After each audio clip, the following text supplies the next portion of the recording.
पापा जी जब हम उधर उस साइड पर थे आपने एक अंकल को भी इफ्तारी करवाई है और कुछ आंटी को भी इफ्तारी करवाई। तो बेटा इफ्तारी करवाना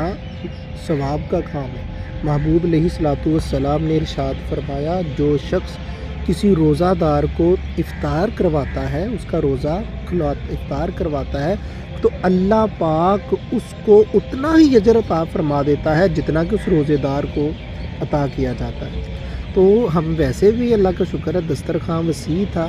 और मैं लेके भी इस तरीके से आया था कि हमारे साथ अगर 2 4 5 अफराद बैठ के इफ्तारी करेंगे भी तो उनका भी अल्लाह पाक हमें अजर देगा। और कोशिश करनी है बेटा आपने भी,